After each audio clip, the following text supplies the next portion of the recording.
why not? Very cool story right there indeed. Now, back closer to home here. It's an interesting day outside. We have a lot of cloud cover, very warm temperatures, and plenty of wind. The view back toward the Capitol right now, we had to zoom it out a little bit because this camera has been shaking quite a bit once again because of those gusty winds we continue to experience. And there's another look at those wind gusts. They have reached up to the 20 to 30 mile per hour range through much of Maryland, northern Virginia. As you get along the spine of the Blue Ridge Mountains back toward the Allegheny Highlands, there have been even stronger gusts than that, and we'll continue to see these blustery conditions the rest of today, even tonight, and then once again for a time tomorrow. Now, at the very least, these southerly winds are helping to bump those temperatures up to spring-like levels here, folks. It is a light jacket kind of day, if that. Mid-50s back across the I-81 corridor. It's already in the 60s in Leesburg, Frederick, Waldorf,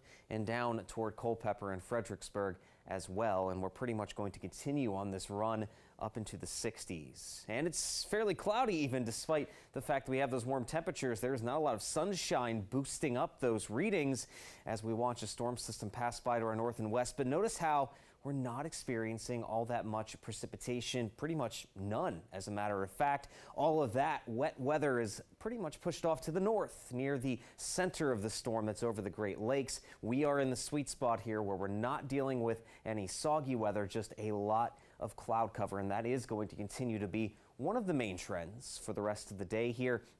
We'll also have those very warm temperatures as we continue to stay dry with the cloud cover. Now, as I mentioned earlier, it's going to stay gusty out there for the next day and a half. Through the day on Friday, we'll continue to have those gusty winds, but then things start to calm down as temperatures start to cool down into the start of the weekend on Saturday.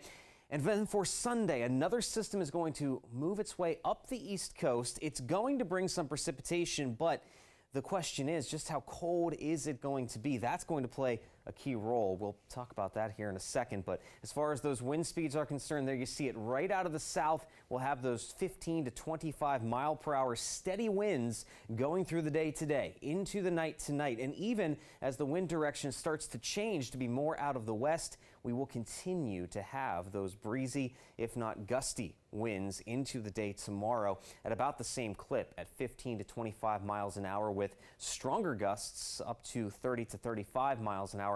Very, very possible throughout the day tomorrow as well. So very blustery to say the least as this storm system starts to cross to the north and east and then exit stage right. But then as we get into the day on Friday, there's that next system developing down across the southeast, and it starts to build north as we get into the beginning of the weekend, with high pressure off to the north as well. And here's the key: as this storm comes up the East Coast, how much cold air will this high pressure center bring in? Well, it looks pretty much like this is going to be a rainmaker. It's just too warm out there for us to see much in terms of any wintry precipitation. But back across the mountains, stay aware on Sunday, as we could have a brief period of a wintry mix before that change over to rain. After that, we're back to the warm temperatures as we head into the beginning of next week.